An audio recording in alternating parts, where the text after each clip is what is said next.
Okay guys, good morning. कैसे हैं आप लोग?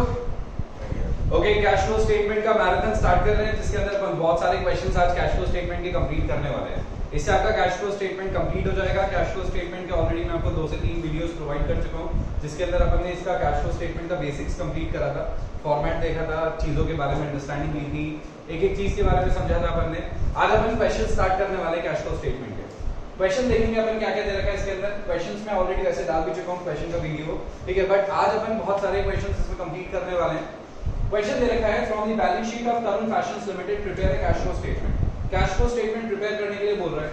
इक्विटी एंड लायबिलिटीज की इंफॉर्मेशन दे रखी है 2017 और 2018 की। तो पहले आता है अपना करंट ईयर, फिर आता है अपना प्रीवियस ईयर। तो प्रीवियस ईयर है 2017, करंट ईयर है 2018। इक्विटी एंड लायबिलिटीज में दे रखा है शेयर होल्डर फंड दे रखा है, शेयर कैपिटल 1,20,000 से 1.5 लाख हो रहा है, रिजर्व्स एंड सरप्लस 75 से 178 हो रहा है, लॉन्ग टर्म बोरिंग्स 50,000 है, ट्रेड पेबल 67 से 31,500 है, शॉर्ट टर्म प्रोविजन में प्रोविजन फॉर टैक्स है जो कि 30 से 42 42,000 हो रहा है, फिक्स्ड एसेट्स में टेंजिबल एसेट्स है 140 से 208, इंटेंजिबल एसेट्स 20 से 35 हो रही है, इन्वेंटरी 1 से 1.5, ट्रेड रिसीवेबल्स अपने को दे रखे हैं 27 से 23,500 और कैश एंड कैश इक्विवेलेंट्स 20 से 25 से 20,000 हो रहा है। अब नीचे दे रखे हैं नोट्स टू अकाउंट, जिसमें 50,000 था, ये निल हो गया, 1,00,000 से 80,000 हो गया, 40 से 128 हो गया, गुडविल 20 से 35,000 हो गई। कंटिंजेंट लायबिलिटी में अपने को दे रखा प्रपोज्ड डिविडेंड पिछले साल का और इस साल का। डेप्रिसिएशन दे रखा है 10,000 provided on plant and machinery. Gain on sale of part of building 25,000। Debentures were redeem on 1 April 2017। Provision for tax made during the year 50,000। सो सबसे पहले अपने को क्या सिखाया मैंने आपको, सबसे पहले अपने को क्या करना होता है, सबसे पहले अपने को फॉर्मेट तैयार करना होता है। सबसे पहले क्या करना है, फॉर्मेट की तैयारी करो, ठीक है, स्टेप नंबर 1। स्टेप नंबर 2 क्या होता है, स्टेप नंबर 2 होता है सबसे सेकंड अपने को एडजस्टमेंट सारे के सारे कंप्लीट करने हैं। स्टेप नंबर 3 क्या होता है, ठीक है, स्टेप नंबर 3 अपने को क्या करना पड़ता है, अपने को सारे के सारे filling the blanks to NPBT. Step number 1 अपने को स्टेप नंबर 2 में एनपीबीटी की कैलकुलेशन करनी है, 3 के अंदर एडजस्टमेंट्स पूरे करने और 14 के अंदर फिलिंग द ब्लैंक्स करना है। सो कुल मिला के 4 अपने को एक्टिविटीज करनी है, इससे अपना क्वेश्चन कंप्लीट हो जाएगा। तो क्वेश्चन के अंदर अपने को क्या क्या इंफॉर्मेशन है एक बार फटाफट से चालू करते हैं। सबसे पहले क्या करेंगे, फॉर्मेट तैयार करेंगे। आ जाओ फॉर्मेट तैयार करते हैं। फॉर्मेट में सबसे पहले क्या आ जाएगा आपका, 2 पार्ट में फॉर्मेट को डिवाइड कर देते हैं।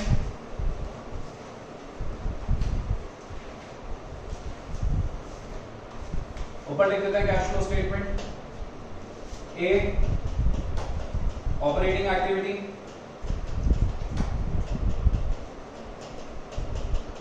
ऑपरेटिंग एक्टिविटी आ जाएगा सबसे पहले क्या आता है, ऑपरेटिंग एक्टिविटी। ऑपरेटिंग एक्टिविटी में क्या आ जाएगा, ऑपरेटिंग एक्टिविटी लिख दिया सबसे पहले। इसके अंदर क्या आता है, NPBT, net profit before tax. फिर लिखेंगे adjustments for non cash and non operating items. Adjustments for non cash and non operating items लिख दिया अपन ने यहाँ पे। उसके बाद जगह छोड़ दो, नीचे की तरफ देखेंगे अपन क्या, इन्वेस्टिंग एक्टिविटी। करीब 70% पेज छोड़ना पड़ता है अपने को इसके लिए, करीब 70% पेज छोड़ के अपन चलेंगे be investing activity.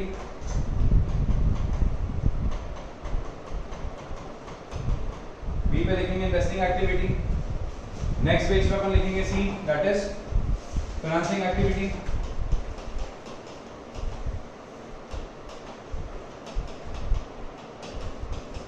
Financing activity C क्या आता है अपना, फाइनेंसिंग एक्टिविटी। क्लोज कर देंगे, नीचे बनाएंगे वर्किंग नोट की जगह।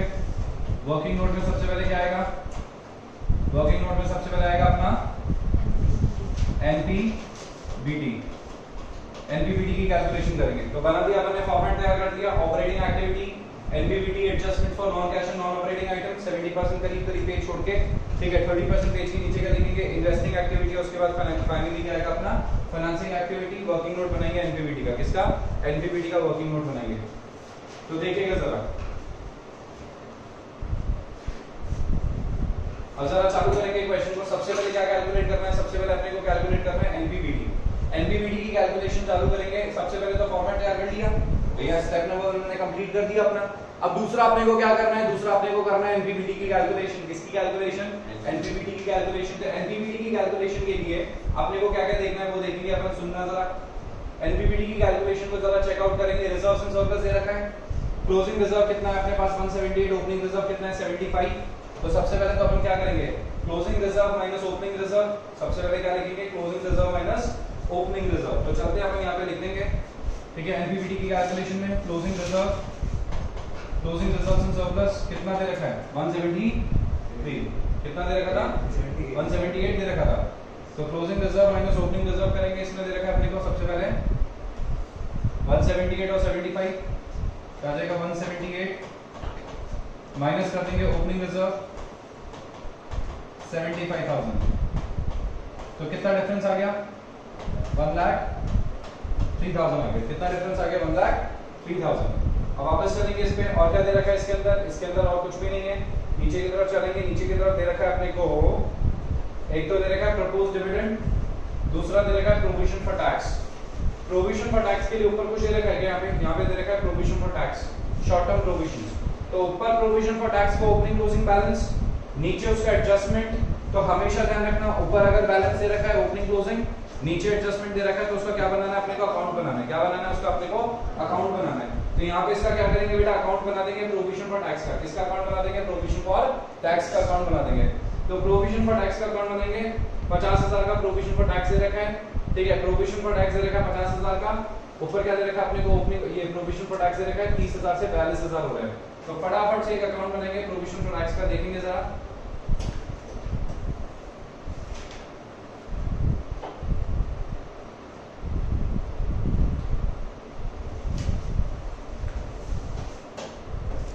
हाँ जी, तो एक मैंने अकाउंट बनाया प्रोविजन फॉर टैक्स का।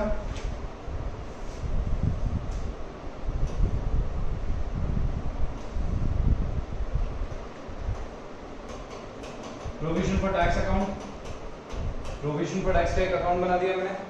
प्रोविजन फॉर टैक्स के अकाउंट में क्या क्या लिखेंगे अपन, प्रोविजन फॉर टैक्स में आ जाएगा अपना by balance brought down, by balance brought down to balance carried down, by balance brought down to balance carried down। तो by balance brought down opening balance कितना है देखेंगे जरा। ओपनिंग बैलेंस अपने को दे रखा है इसके अंदर 30,000 और क्लोजिंग बैलेंस है 42,000। ओपनिंग बैलेंस दे रखा है बेटा 30,000 और क्लोजिंग बैलेंस अपने को दे रखा है 42,000 का। ये अपन ने लिख दिया ओपनिंग और क्लोजिंग बैलेंस। उसके बाद अपने को क्या दे रखा है, उसके बाद अपने को यहाँ पे दे रखा है प्रोविजन फॉर टैक्स कितना बनाया देखना जरा। इसमें दे रखा है प्रोविजन फॉर टैक्स, तो प्रोविजन फॉर टैक्स में ड्यूरिंग दिया 50,000 का प्रोविजन फॉर टैक्स बना दिया हमने। तो यहाँ पे आ जाएगा बाय एसपीएल, ब्रैकेट में क्या आ जाएगा provision for tax made during the year. तो provision for tax made during the year 50,000 का आपने प्रोविजन फॉर टैक्स बनाया है आपने। ये जो प्रोविजन फॉर टैक्स बनाया आपने कहां से लिया था, प्रॉफिट एसपीएल से लिया था। ये जो कहां से लिया आपने, ये प्रॉफिट एसपीएल से लिया। तो एसपीएल से बने बना 50,000 का, ये होता है 80,000 का। तो यहां आ जाएगा टू बैंक ब्रैकेट में टैक्स पेड, कितना आएगा 38,000। कितना आ जाएगा 38,000 आ जाएगा। ये आ गया 38,000। 80,000 लिख दिया मैंने यहाँ पे, कितना लिख दिया मैंने 80,000 यहाँ पे मेंशन कर दिया। तो 80,000 मैंने यहाँ पे मेंशन कर दिया, खत्म बात, डन। तो क्या आ जाएगा, अब जरा चेकआउट कर लेते हैं इसे अपन, ठीक है। तो इसको दिखा देते हैं अपन, कहां पे दिखाएंगे इसे, देखो भाई रिजर्व्स एंड सरप्लस में दिखा दो। रिजर्व्स एंड सरप्लस में कितना आ जाएगा, यहाँ पे प्लस कर देते हैं प्रोविजन फॉर टैक्स। कितना बनाया प्रोविजन फॉर टैक्स अपन ने इस साल का प्रोविजन फॉर टैक्स बनाया अपन ने 50,000 का। तो 50,000 अपन ने कहां से निकाले होंगे बेटा, 50,000 अपन ने कहां से निकाले होंगे, सोचो एसपीएल से निकाले हैं। इसलिए अपन ने एसपीएल में मतलब एनपीबीटी में नेट प्रॉफिट बिफोर टैक्स में ऐड कर दिया, क्योंकि नाम है इसका नेट प्रॉफिट बिफोर टैक्स। तो बिफोर टैक्स करना पड़ेगा, तो बिफोर टैक्स के लिए अपने को प्रोविजन फॉर टैक्स क्या करना पड़ेगा, ऐड बैक करना पड़ेगा। नेक्स्ट अपने को क्या दे रखा है देखना। नेक्स्ट अपने को दे रखा है प्रोविजन फॉर टैक्स का काम कंप्लीट कर दिया मैंने यहाँ पे। एक दे रखा है लास्ट प्रपोज्ड डिविडेंड का। तो प्रपोज्ड डिविडेंड का जो करंट ईयर का जो डेटा होता है वो मेरे किसी काम का नहीं होता। किसका, कौन सा डेटा काम का नहीं होता, करंट ईयर का डेटा काम का नहीं होता। मेरे लिए सिर्फ और सिर्फ क्या डेटा काम का होता है, प्रीवियस ईयर का। ये प्रीवियस ईयर का ही पे होता है और प्रीवियस ईयर का ही शो किया जाता है। प्रीवियस ईयर का ही पे होता है, प्रीवियस ईयर का ही शो किया जाता है। तो देखना जरा, तो अपन क्या करेंगे, इसमें ऐड कर देंगे क्या, प्रपोज्ड डिविडेंड। कितना दे रखा है अपने को प्रपोज्ड डिविडेंड 12,000 का प्रपोज्ड डिविडेंड दे रखा है मैंने यहाँ पे 12,000 जोड़ दिया। तो आंसर आ जाएगा 1,65,000। आगे क्या 1,65,000। तो 1,65,000 is your NP BT 1,65,000 is your NPBT. बोलो कि भैया किसी को दिक्कत है कि कोई भी बोलो, कोई छोटी सी दिक्कत है इसके अंदर बताइए। नहीं है कोई दिक्कत, कोई डाउट नहीं है। तो कितना आ गया 1,65,000 का आ गया आपका एनपीबीटी। एनपीबीटी कितने का आ गया 1,65,000 का। एनपीबीटी आ गया 1,65,000 का। टैक्स पेड कितना है 38,000 का। जरा निकाल लेते हैं अपन। यहाँ पे लिखेंगे एनपीबीटी कितना 1,65,000 एनपीबीटी मैं यहाँ पे मेंशन कर दूंगा। 1,65,000 का एनपीबीटी मैंने यहाँ पे मेंशन कर दिया। कितना एनपीबीटी मेंशन कर दिया 1,65,000 का। एनपीबीटी बेटा मेंशन कर दिया मैंने, एनपीबीटी मेंशन कर दिया। और टैक्स पेड देखना कितना रहा है। टैक्स पेड देखो बेटा, टैक्स पेड आ रहा है अपना 38,000 का। तो टैक्स पेड अपन कहां दिखाते हैं आपको पता है? टैक्स पेड यहां दिखाते हैं कैश फ्रॉम ऑपरेटिंग एक्टिविटी, और यहां पे लिख देते हैं लेस टैक्स पेड। और टैक्स पेड कितना आ रहा है 38,000। हमेशा ध्यान रखना एक चीज आज बता रहा हूं, ध्यान रखने की हमेशा ओपनिंग और क्लोजिंग बैलेंस जो है वो कभी भी क्या नहीं करा जाता। ओपनिंग और क्लोजिंग बैलेंस को कहीं भी शो नहीं करा जाता, क्योंकि ओपनिंग और क्लोजिंग बैलेंस ऑलरेडी एडजस्ट हो चुके हैं। और क्या दिखाया जाता है हमेशा, ये जो एक्स्ट्रा इंफॉर्मेशन आती है जैसे कि एसपीएल से जितना प्रोविजन बनाया और 38,000 जितना प्रोविजन अपने जितना टैक्स अपने पे किया, बस इतनी ही इंफॉर्मेशन अपने को यहाँ पे शो करनी पड़ती है। वो मैंने यहाँ पे दिखा दी। क्या क्या इंफॉर्मेशन दिखा दी आपके सामने है। ऑपरेटिंग एक्टिविटी दिखा दिया, ऑपरेटिंग एक्टिविटी में एनपीबीटी दिखा दिया, ठीक है, टैक्स का दिखा दिया। और फाइनेंसिंग एक्टिविटी में सुनो डिविडेंड पेड कितना आ जाएगा। डिविडेंड पेड आ जाएगा कितना, कितना डिविडेंड दिया 12,000 का। 12,000 का डिविडेंड दिया। नेगेटिव में दिखा देना क्योंकि इसकी वजह से कैश गया अपना, इसकी वजह से अपना कैश गया का बिजनेस है।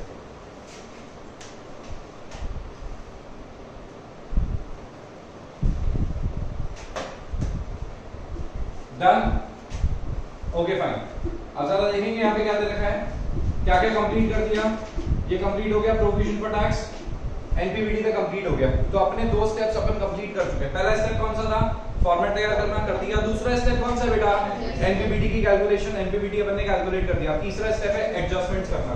एडजस्टमेंट्स में पहला एडजस्टमेंट अपना ऑलरेडी हो चुका है, पांचवा एडजस्टमेंट अपना ऑलरेडी हो चुका है। तो एनपीबीटी की कैलकुलेशन के अंदर अपने को सबसे अच्छा फायदा ये मिलता है कि अपने एक दो एडजस्टमेंट्स तो वहीं के वहीं कंप्लीट हो जाते हैं। तो कुल मिला के अब अपने को यहाँ पे 3 एडजस्टमेंट्स करने हैं। पहला एडजस्टमेंट क्या है, पहला एडजस्टमेंट अपना depreciation on plant and machinery. दूसरा है gain on sale of part of building 25,000। तो जरा बिल्डिंग देख लेते हैं, बिल्डिंग कितने की है 1,80,000 हो रही है और प्लांट एंड मशीनरी 40 से 128 हो रही है। तो डेप्रिसिएशन प्लांट एंड मशीनरी पे कितना लग रहा है, डेप्रिसिएशन प्लांट एंड मशीनरी पे लग रहा है 10,000। तो प्लान मैंने क्या बोला आपको, जब आपको ऊपर दो इंफॉर्मेशन दे रखी है और नीचे एक इंफॉर्मेशन दे रखी है तो उसका क्या करेगा, उसका अकाउंट बनेगा। क्या बनेगा, अकाउंट बनेगा। तो इसका क्या बनाएंगे, अकाउंट बनाएंगे। Plant and machinery opening balance 40,000, closing balance 1,28,000। तो ओपनिंग बैलेंस 40,000, क्लोजिंग बैलेंस 1,28,000। तो देखना जरा अकाउंट बनाते हैं किसका, प्लांट एंड मशीनरी का। तो प्लांट एंड मशीनरी का अकाउंट बना देंगे, बिल्डिंग का अकाउंट बना देंगे, फिर दोनों को साथ में एडजस्ट करके दिखा दूंगा। तो बनाएंगे यहाँ पे प्लांट एंड मशीनरी अकाउंट और दूसरा बना दो बिल्डिंग का अकाउंट। प्लांट एंड मशीनरी का opening closing balance, plant and machinery का 40 और 128। प्लांट एंड मशीनरी का कितना आएगा, टू बैलेंस ब्रॉड डाउन क्योंकि एसेट है।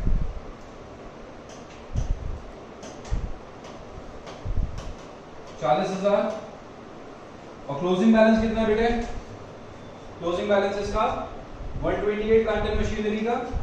तो बाय बैलेंस कैरी डाउन 1,28,000। आ गया समझ में, 1,28,000। और बिल्डिंग का कितना है बेटे देखेंगे, बिल्डिंग का दे रखा है अपने को, बिल्डिंग में दे रखा है 1,80,000। ठीक है, तो बिल्डिंग में लिख देंगे यहाँ पे by two balance brought down. Opening balance है 1,00,000 और closing balance bye balance carry down 80,000। ये दोनों का पार्ट मैंने यहाँ पे मेंशन कर दिया है। अब एडजस्टमेंट में क्या दे रखा है, एडजस्टमेंट में दे रखा है depreciation of 10,000 provided on plant and machinery. Plant and machinery पे 10,000 का डेप्रिसिएशन लग रहा है, तो प्लांट एंड मशीनरी पे डेप्रिसिएशन लगेगा तो इस साइड आ जाएगा बाय एसपीएल ब्रैकेट में डेप्रिसिएशन कितना 10,000 का डेप्रिसिएशन लग गया इसका। और बिल्डिंग का क्या दे रखा है, बिल्डिंग का दे रखा है gain on sale of part, अगले पार्ट में करेंगे। पहले इसको सॉल्व करते हैं। प्लांट एंड मशीनरी को सॉल्व करेंगे तो प्लांट एंड मशीनरी में कितना आएगा 138 ये बैलेंस कितना हो जाएगा 138। क्लोज कर दो क्योंकि प्लांट एंड मशीनरी के बारे में और कुछ इंफॉर्मेशन नहीं है, तो क्लोज कर दिया। तो इससे आ जाएगा इस साइड में 2 बैंक। अब देखो इस साइड का टोटल 138, इस साइड का टोटल 40, तो इस साइड आ जाएगा 2 बैंक, ब्रैकेट में आ जाएगा परचेज बैलेंसिंग फिगर। क्या आ जाएगा? Balancing figure. बैलेंसिंग फिगर है ये, हम लोग को पता नहीं था कितना आएगा एग्जैक्ट। बैलेंसिंग फिगर हो गया आ गया 98,000। कितना आ गया? 98,000 का बैलेंसिंग फिगर आ गया। कितने का बैलेंसिंग फिगर आ गया? 98,000 का बैलेंसिंग फिगर आ गया। तो ये कितना आ गया? 138 माइनस 40, तो 98,000 का बैलेंसिंग फिगर आ चुका है। तो बैलेंसिंग फिगर मतलब आपने क्या करा है? आपने प्लांट एंड मशीनरी परचेज करी है। क्या करी है? प्लांट एंड मशीनरी आपने परचेज करी है। कितने की परचेज करी है? 98,000 की परचेज करी है। तो एडजस्टमेंट में ध्यान रखिएगा, ठीक है? इसका एडजस्टमेंट नहीं होता, ओपनिंग और क्लोजिंग का कभी एडजस्टमेंट नहीं होता। तो उसी तरीके से ना इसका एडजस्टमेंट होगा ना इसका एडजस्टमेंट होगा, क्योंकि ओपनिंग क्लोजिंग आ चुका है। बट एडजस्टमेंट किसका होगा? इसका भी एडजस्टमेंट होगा और इसका भी एडजस्टमेंट होगा। तो बाद में दिखाते हैं, पहले बिल्डिंग को भी साथ में सॉल्व कर देते हैं। बिल्डिंग कितना दे रखा है? बिल्डिंग दे रखा है आपको 1,00,000 से 80,000 हो रही है, और नीचे दे रखा है बिल्डिंग के ऊपर gain on sale of part of building 25,000। तो आपने बिल्डिंग बेच दी और बिल्डिंग के ऊपर डेप्रिसिएशन भी नहीं है। बिल्डिंग को बेचने पे कितने का फायदा हुआ? 25,000 का फायदा हुआ। तो यहाँ लिख देंगे अपन 2 बिल्डिंग को बेच के 25,000 का फायदा हो रहा है ना, तो 2 SPL ब्रैकेट में profit on sale. Profit on sale, तो प्रॉफिट ऑन सेल कितना हुआ? मुझे प्रॉफिट ऑन सेल हो रहा है 25,000 का। कितने का बेटा? 25,000 का प्रॉफिट ऑन सेल हो रहा है। तो नीचे आ जाएगा 1,25,000। कितना आ जाएगा? 1,25,000। यहाँ पे भी बैलेंस कितना आएगा? बैलेंस करेंगे तो 1,25,000। इसमें जो डिफरेंस आ रहा है क्या लिखेंगे यहाँ पे? बाय, ठीक है, बैंक। बाय बैंक कितने का बेचा? 45,000 का बेच दिया। तो इसमें याद रखना ये और ये तो आएगा नहीं, तो ये और ये ही बैलेंस दिखाया जाएगा। तो कुल मिला के अपने पास अब कितनी चीजें आ गई है? कुल मिला के अपने पास अब 4 चीजें आ गई है। और जरा इनको शो कर देते हैं पहले। तो देखो अब क्या शो करेंगे, कैसे शो करेंगे वो देखना बेटा।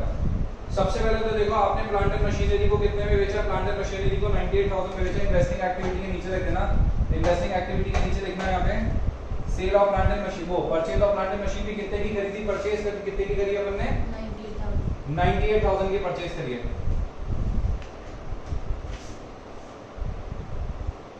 प्लांट एंड मशीनरी 98,000 की परचेज करी, यहाँ लिख देते हैं purchase of plant and machinery 98,000 negative में, क्योंकि आपको तो पता ही है नेगेटिव में क्यों?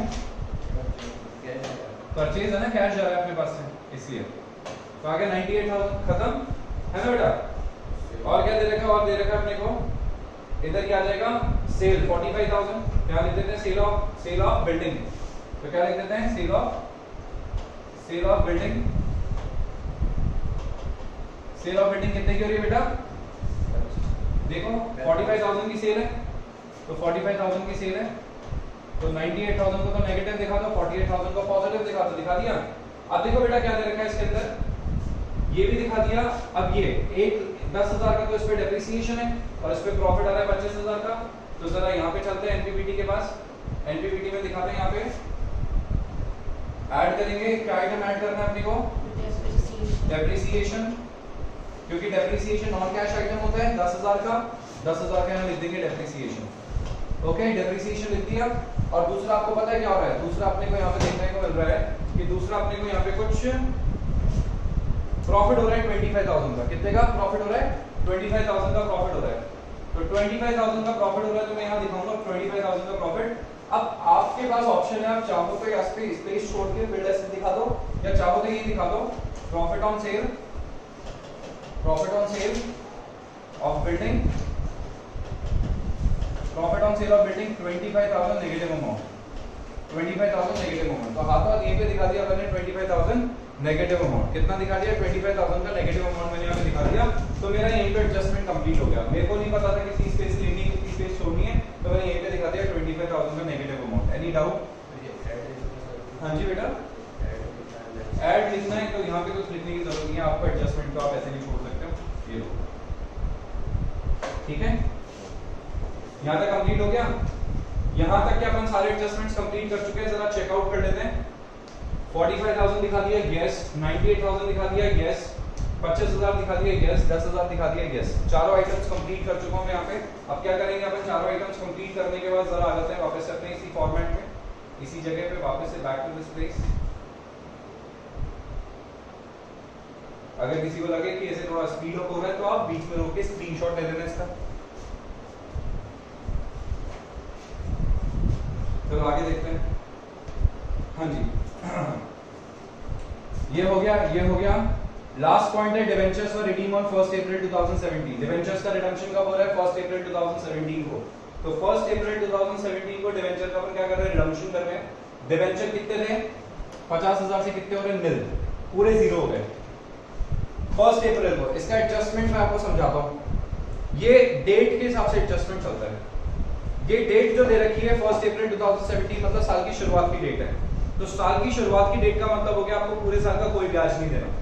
अगर ये साल की बीच की डेट होती तो आधे साल का ब्याज देना होता, और अगर ये साल के एंड की डेट होती तो आपको ठीक है पूरे साल का ब्याज देना होता।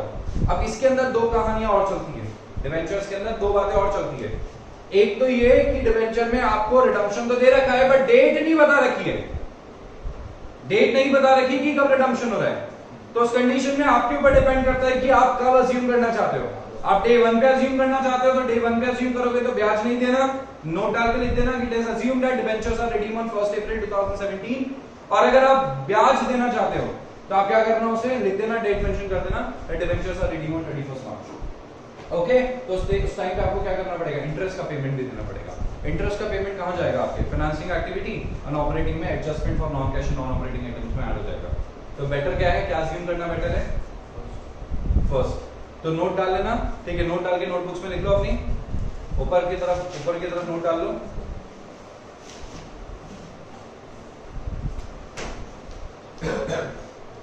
When no fixed date for redemption or debentures is given, when no fixed date for redemption or debenture is given, when no fixed date for redemption or debenture is given, when no fixed date for redemption or debenture is given, we will assume that debentures are redeemed on, we will assume that debentures are redeemed on, we will assume that debentures are redeemed on first day of the year, first day of the year। अब अगर question के अंदर financial year की जगह accounting year दे रखा है, मतलब financial year की जगह कैलेंडर ईयर दे रखा है, तो उस कंडीशन में कोई दिक्कत नहीं, आप फर्स्ट जनवरी अज्यूम कर लेना। समझ गए? ओके, चलिए देखें। तो डिवेंचर का रिडम्पशन हो रहा है, 50,000 के डिवेंचर्स निल हो रहे हैं, 50,000 के डिवेंचर्स निल हो रहे हैं, लिख देते हैं डिवेंचर्स, ठीक है, का रिडम्पशन है 50,000 ना 50,000। लो भैया खत्म हो गया क्वेश्चन। 50,000 का रिडम्पशन का डिवेंचर का रिडम्पशन हो गया, खत्म। तो अपन ने कितने स्टेप्स पूरे कर लिए? 3 स्टेप्स पूरे कर लिए। पहला स्टेप क्या था? फॉर्मेट तैयार करना, कर लिया अपन ने, चेक। सेकंड था एमपीपीटी, कर लिया अपन ने, चेक। तीसरा था एडजस्टमेंट्स या एडिशनल इंफॉर्मेशन, कर लिया अपन ने। अब चौथा है फिलिंग दी ब्लैंक्स। अब फिलिंग दी ब्लैंक्स चालू करते हैं। फिलिंग दी ब्लैंक्स का मतलब क्या होता है कि अब फिलिंग दी ब्लैंक्स के टाइम पे अपने को स्टार्टिंग से चालू करना है। कहां से चालू करना है? स्टार्टिंग से। मतलब स्टार्टिंग का मतलब होता है कि एग्जैक्ट अपन कहां से चालू करेंगे फिलिंग दी ब्लैंक्स में? फिलिंग दी ब्लैंक्स में अपन इस पॉइंट से चालू करेंगे, यहां से सॉल्व करना चालू करते हैं। तो देखिए जरा, एक पीस से 1.5 लाख हो रहा है शेयर कैपिटल। तो एक पीस से 1.5 लाख का मतलब आपने 30,000 के शेयर क्या कर दिए? इशू कर दिए। कितने के शेयर इशू कर दिए? 30,000 के शेयर आपने इशू कर दिए। क्या लिखेंगे अपन? Issue of shares, issue of equity shares 30,000। Issue of equity shares कितना आ गया अपना? 30,000 आ गया। तो इशू ऑफ इक्विटी शेयर्स मैंने यहाँ पे मेंशन कर दिया बेटा 30,000। बोलो भाई, इशू ऑफ इक्विटी शेयर्स मैंने यहाँ पे 30,000 मेंशन कर दिया। हाँ जी, कोई दिक्कत नहीं? ओके, ये कंप्लीट हो गया। दूसरा है reserves and surplus, we are done with this, we are done with this. Long term borrowings, we are done with this. Okay, अब नेक्स्ट देखेंगे अपन क्या दे रखा है। नेक्स्ट दे रखा है अपने को ट्रेड पेबल्स। 67 से कितना हो रहा है? 31,500। चलो जरा यहाँ पे आ जाते हैं। अब यहाँ पे लिखते हैं अपन, यहां तक अपन ने जैसे ही क्या लिख दिया? एमपीबीटी लिख दिया, adjustment for non cash non operating items और डेप्रिसिएशन लगा दिया। उसके बाद अपन यहाँ पे लिखेंगे operating activity, operating activity before working capital changes. क्या लिख दिया? Operating activity before working capital changes. Operating activity before working capital changes लिखेंगे। क्या लिखेंगे? Operating activity before working capital changes.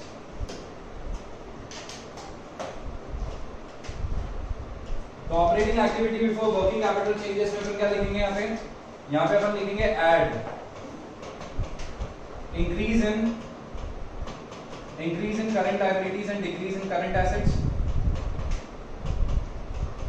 क्या कर दिया अपन ने? ऐड कर दिया increase in current liabilities, decrease in current assets. और लेस करेंगे इसमें से क्या? लेस करेंगे increase in current assets and decrease in current liabilities. याद रखना, क्योंकि ऊपर वाले की चीजों की वजह से हमारे पास कैश आता है, नीचे वालों की चीजों की वजह से हमारे पास से कैश चला जाता है। तो यहाँ पे इसको सॉल्व करना चालू करेंगे तो कितना आएगा? Increase in current liabilities, decrease in current assets. अब देखो यहाँ पे क्या दे रखा है? यहाँ पे 67 और 31 हो रहा है। इससे ट्रेड पेबल्स 67 से 31 हो रहा है। तो ट्रेड पेबल्स रिड्यूस हो रहा है कि बढ़ रहा है? रिड्यूस हो रहा है। कितने से रिड्यूस हो रहा है? 67 से 31। ठीक है, तो कितना हो गया ये? 35,000 नहीं, 35,500 हो रहा है। 35,500 यहाँ लिख देंगे डिक्रीज में। ट्रेड पेबल्स 35,500 नेगेटिव में। सर इसको ब्रैकेट में लिखोगे नहीं, क्योंकि लेस में जा रहा है ना ऑलरेडी, इसलिए ब्रैकेट में दिखाने की जरूरत नहीं है। ये हो गया खत्म। शॉर्ट टर्म प्रोविजंस ऑलरेडी खत्म हो गए। ठीक है, नीचे क्या दे रखा है आपको? नीचे स्पेसिफिकली देखना आप क्या क्या दे रखा है। नीचे आते हैं, देखिए क्या दे रखा है इसके अंदर। 140 से 2.8 हो रहे हैं टेंजिबल एसेट्स। टेंजिबल एसेट्स में ऑलरेडी कंप्लीट कर चुका हूं। We are done with this tangible assets.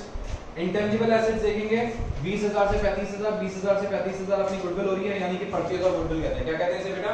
Purchase और गुडविल कहते हैं। तो गुडविल इंक्रीज हो रही है, मतलब इसको कहते हैं परचेज और गुडविल। तो परचेज और गुडविल आ जाएगा अपने यहाँ पे, लिख देते हैं यहाँ पे परचेज और गुडविल, परचेज ऑफ गुडविल। तो इंटेंजिबल एसेट अपन ने परचेज कर ली, गुडविल किसी से मार्केट से परचेज कर लिया अपन ने, कितने की? 15,000 की। 15,000 की गुडविल परचेज करी तो क्या हो जाएगा? Negative item. क्या हो जाएगा? नेगेटिव आइटम, क्योंकि कैश आउटफ्लो हो रहा है ना। क्या हो रहा है इसमें? कैश आउटफ्लो हो रहा है। कैश आउटफ्लो हो रहा है इसमें, तो अपन ने इसको माइनस कर दिया कैश आउटफ्लो को। ठीक है, उसके बाद अपन क्या करेंगे? उसके बाद अपन ने यहाँ पे कंप्लीट कर दिया। We are done with this, we are done with this also, we are done with this also. अब जरा दो चीजें, तीन चीजें देख लेते हैं। इन्वेंटरी 20 से 1.5 हो गई है। इन्वेंटरी रिड्यूस हो रही है 20 से 1.5, 15,000 से। तो inventory is a current asset और current liability? Current asset. Current asset decrease हो रही है, तो यहाँ पे आ जाएगा इन्वेंटरी। कितना आ जाएगा इन्वेंटरी? कितना आ जाएगा? इन्वेंटरी आ जाएगा अपना 20 से 1.5, 15,000 का इन्वेंटरी आ जाएगा इंक्रीज में, पॉजिटिव में। ट्रेड रिसीवेबल्स दे रखे हैं 37 से 33,500।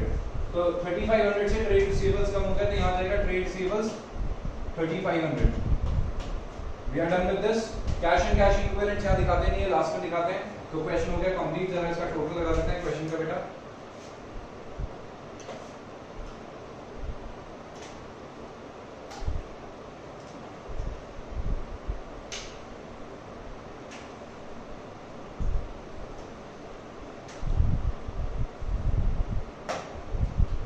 खत्म करो इसे, टोटल लगा दो इसका।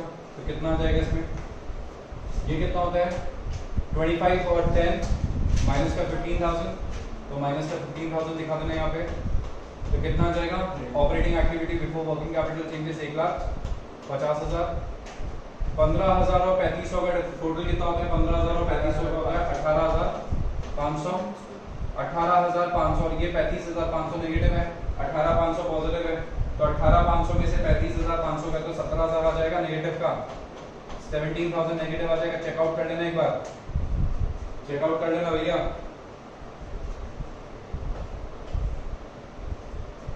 इतना यार है 1,50,000 में से 17,000 हटाना, 1,50,000 में से 17,000 हटाना कितना होता है? 133। 133 में से जरा एक काम करो, 38,000 हटाना, 95,000 आ गया cash from operating activity. 95,000 is cash from operating activity. So we got this cash from operating activity 95,000। उसके बाद अपन इन्वेस्टिंग एक्टिविटी करेंगे। इन्वेस्टिंग एक्टिविटी को क्लोज करो। तो इन्वेस्टिंग एक्टिविटी में कितना आएगा? 95 और 15 कितना होता है? 15,000, 30,000, 68। 68,000 नेगेटिव आ रहा है, चेक कर लेना। 68,000 ही आ रहेगा नेगेटिव। 68,000 याद आएगा नेगेटिव, क्या आ जाएगा cash used in investing activity, cash used in investing activity. Check कर लेना इतना याद है क्या भाई, मेरे हिसाब से इतना रहेगा 45,000 माइनस 15 हो गया 30,000, 30,000 माइनस कर दो इसमें से 68 आ जाएगा नेगेटिव। तो ये cash used in investing activity आ गया। इन्वेस्टिंग एक्टिविटी से कैश आया नहीं, कैश फ्लो नहीं आया, कैश चला गया, यूज्ड हो गया। ठीक है, अब क्या करेंगे अपन फाइनेंसिंग एक्टिविटी देखेंगे। फाइनेंसिंग एक्टिविटी में देखना तो कितना दे रखा है 30 और ये कितना दे रखा है 62, 32,000 कैश यूज्ड आ जाएगा। तो 32,000 का कैश यूज्ड आ रहा है, क्या लिख देंगे cash used in yes in financing activity, cash used in financing activity 32,000 आ गया। समझ गए? Okay, 95 positive, 68 negative, 32 negative. अब इसको लिखेंगे नेट इंक्रीज या decrease in cash flow, net increase या डिक्रीज इन कैश। तो नेट इंक्रीज या डिक्रीज इन कैश कितना आ रहा है बेटा 95, 68 और 22 जोड़ो इसको 70, 70 और 30 1 लाख रुपए। 1 लाख रुपए का नेगेटिव बैलेंस, 95 का पॉजिटिव बैलेंस। समझे भाई? 68 नेगेटिव, 32 नेगेटिव जोड़ दिया तो 1 लाख का नेगेटिव बैलेंस और 95 पॉजिटिव, तो 5,000 का क्या हो जाएगा नेगेटिव कैश यूज्ड आ जाएगा। ये ABC है ना? Yes, A plus B plus C। तो this is A, this is B, क्योंकि ये दे रखा है B और ये दे रखा है C, this is C।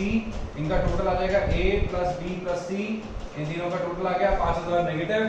Cash देखो कितना दे रखा है 25,000 दे रखा है ओपनिंग कैश, 25,000 दे रखा है ओपनिंग कैश। तो लिख देंगे opening cash and cash equivalents कितना आएगा 25,000 आ जाएगा opening cash and cash equivalents. तो क्या आ जाएगा closing cash and cash equivalents,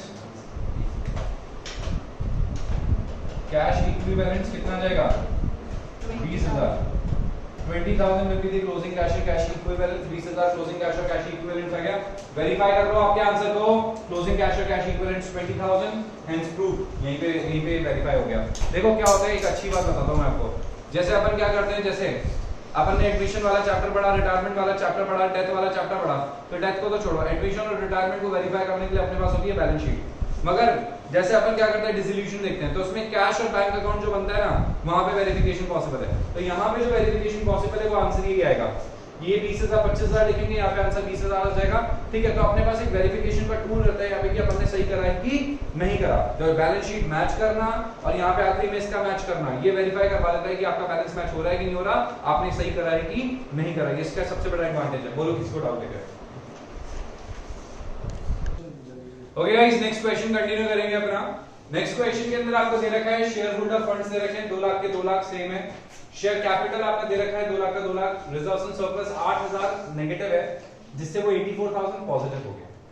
8,000 negative है, 84,000 पॉजिटिव हो गया। नॉन करंट लायबिलिटीज 1 लाख से 1,35,000 हो रही है। ट्रेड पेबल 62 से 68 हो रहे हैं। नीचे दे रखा है current asset, non current asset 31 से 21 हो रही है। करंट इन्वेस्टमेंट्स अपने को दे रखा है 15,000 से 22,000। इन्वेंटरीज दे रखी है 80 से 61। ट्रेड रिसीवेबल्स 29 से 40। कैश इन बैंक बैलेंस दे रखा है अपने को 1 लाख से 2,44,000। अब नीचे दे रखा है reserves and surplus. Reserves and surplus में अपने को दे रखा है general reserve 24,000। Profit and loss balance दे रखा है 8,000 का नेगेटिव से 60,000 पॉजिटिव हो गया। तो ऊपर वाले का डिस्क्रिप्शन आ गया यहाँ पे। नीचे दे रखा है लॉन्ग टर्म बोरिंग्स 1 लाख से 1,35,000 हो रही है। मशीनरी 60 से 160 से 145, 30 से 25। Accumulated depreciation. Interest paid on mortgage loan amounted 14,100। Interim dividend paid during the year 20,000। Machinery costing 40,000। Accumulated depreciation दे रहा है 18,000, सोल्ड फॉर 5,000। ये आपको इंफॉर्मेशन दे रखी है। अब सबसे पहले आपको क्या करना है, मैंने आपको एक चीज समझा रखी है। क्या क्या? पहला तो क्या करेंगे, फॉर्मेट तैयार कर दो। क्या तैयार कर दो? फॉर्मेट तैयार कर दो। स्टेप नंबर 1 होता है अपना फॉर्मेट तैयार करने का। तो फॉर्मेट तैयार कर देंगे अपन। पहला क्या आ जाएगा, ऑपरेटिंग एक्टिविटी। क्या आ जाएगा? ऑपरेटिंग एक्टिविटी आ जाएगा। तो पहला तो आ गया बेटा ऑपरेटिंग एक्टिविटी। दूसरा क्या आता है,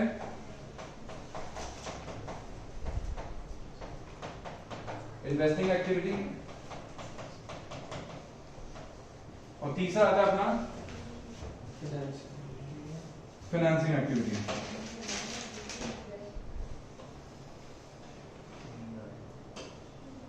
तीसरा आता है अपना फाइनेंसिंग एक्टिविटी।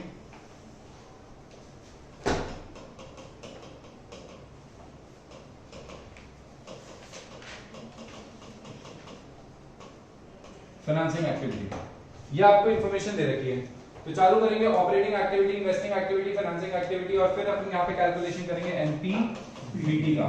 सबको पता है एनपीबीटी की कैलकुलेशन यहाँ पे हमें परफॉर्म करनी है, NPBT net profit before tax. तो अब जरा चेकआउट करते हैं इसे। अगर कैलकुलेशन दिखाते हैं एनपीबीटी की मार्क्स करेंगे 100%। ठीक है, क्योंकि आपके एग्जाम में इतना बड़ा क्वेश्चन तो आना नहीं है, आएगा तो छोटा क्वेश्चन है। ठीक है, बट मैं आपको ज्यादा बड़े की तैयारी कर रहा हूँ। इससे क्या होगा, अगर आपने बड़े क्वेश्चंस की तैयारी कर ली तो छोटे तो आप बहुत अच्छे से कर ही पाओगे। ओके, तो अब एनपीबीटी की कैलकुलेशन करने के लिए जरा रिजर्व्स एंड सरप्लस को जरा ढंग से स्टडी करते हैं। रिजर्व्स एंड सरप्लस को स्टडी करेंगे तो सबसे पहले तो देखो आपको दे रखा है लास्ट ईयर का कितना था। ठीक है, 8000, इस साल का कितना है 60000। तो जरा यहाँ पे लिखना पीएनएल कितना है 60000। इसमें क्या करते हैं अपन, लेस करते हैं ना, क्या करते हैं लेस करते हैं ना, तो लेस कर देंगे अपन ओपनिंग एसपीएल, ये ओपनिंग पीएनएल, और ओपनिंग पीएनएल अपने को दे रखा है 8000 नेगेटिव। नेगेटिव को नेगेटिव करो तो माइनस माइनस प्लस हो जाएगा, नेगेटिव को नेगेटिव करो तो माइनस माइनस प्लस हो जाएगा, तो माइनस माइनस हो गया प्लस, ये हो जाएगा 68000। अब एक बात समझ लो, लास्ट ईयर मैंने 8000 का घाटा था, लास्ट ईयर मुझे 8000 का घाटा था, और इस साल मुझे 60000 का फायदा दिख रहा है, यानी कि कुल मिला के मैंने 68000 कमाए हैं, तब जाके वो 60000 का प्रॉफिट नजर आ रहा है। बोलो ये बात समझ आएगी नहीं? बोलो ये बात समझ आएगी नहीं है? ये चीज समझ आई? क्या बोला मैंने, लास्ट ईयर मुझे घाटा कितने का था 8000 का, इस साल मुझे क्या हुआ, फायदा हो गया 60000 का दिख रहा है, तो मैंने फायदा कितना करा होगा 68000 का मुझे बेनिफिट मिला होगा। तो हमेशा ध्यान रखना, कभी कोई नेगेटिव आइटम होता है ना, तो इसका एडजस्टमेंट आपको हमेशा बेटा ध्यान से करना है कि 60 और फिर -8 मत कर देना, इसमें से माइनस माइनस प्लस हो गया, बेसिक मैथ्स लगानी आपको बचपन की, माइनस माइनस प्लस हो गया तो 8000 जोड़ के 68000 आ जाएगा। कोई डाउट है क्या? लास्ट ईयर आपको नेगेटिव था 8000, मतलब लास्ट ईयर आप लॉस में थे। ओके, लास्ट ईयर लॉस में थे, इस साल आप 60000 के प्रॉफिट में हो, तो आपने कितना अचीव करा होगा 68000, मतलब आप इस लेवल पे हो, ये जीरो है, दिस लेवल इज जीरो, आप हो यहाँ पे नेगेटिव में नीचे, और आप अगले साल हो ऊपर। तो यहां से यहां तक जाने के लिए आपको इतना रास्ता ट्रैवल करना पड़ेगा, ज्यादा ट्रैवल करना पड़ेगा, मतलब नेगेटिव को कवर करो पहले, फिर पॉजिटिव कमाओ। तो 8000 नेगेटिव को जीरो बनाने के लिए 8000 पॉजिटिव, 8000 कमाने के लिए तब वो जीरो होगा, और फिर 60000 और कमा लिए, तो कुल मिला के 68 कमा लिए मैंने, तभी तो जाके मैं बाहर आ गया इससे। सिचुएशन समझ आ गई? ठीक, तो 68 कमा लिया। लास्ट ईयर जनरल रिजर्व में कुछ भी नहीं था, इस साल जनरल रिजर्व में 24000 हो गए, तो ऐड कर दो, ट्रांसफर टू जनरल रिजर्व कितना 24000 ट्रांसफर करें जनरल रिजर्व को, तो कुल मिला के कितना होता है 68 प्लस 24 72 82 92 आ रहा है क्या सबका? फिर आगे दे रखा है इसके अंदर, यहां तक ये कंप्लीट हो गया, we are done with this, we are done with this. जरा चेकआउट कर लेते हैं कुछ बच रहा है क्या। Interim dividend paid during the year, साल के बीच में, इंटरिम मतलब साल के बीच में, साल के बीच में आपने 20000 का डिविडेंड दे दिया। कितने का डिविडेंड दे दिया? 20000 का डिविडेंड दे दिया, तो वो जोड़ देंगे, इंटरिम डिविडेंड जोड़ देंगे, 20000 का इंटरिम डिविडेंड जोड़ देंगे, तो कितना आ जाएगा बेटा 1,12,000 आ जाएगा क्या? क्या 1,12,000 आ रहा है? चेकआउट कर लो, कुछ बच गया क्या इसमें? चेकआउट कर लेना। ये हो गया complete complete complete complete. Adjustments देखना, इंटरेस्ट पेड इसमें नहीं आता, इसमें नहीं आता, मशीनरी इसमें नहीं आता, हो गया कंप्लीट। तो एनपीबीटी कितना आ रहा है? 1,12,000। सबका यही आ रहा है क्या? कोई डाउट है तो पूछ लो।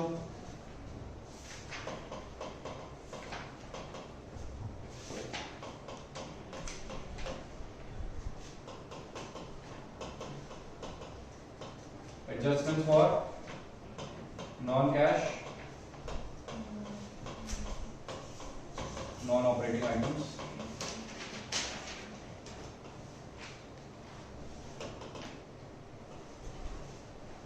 Adjustment for non cash non operating items. कोई दिक्कत? No sir.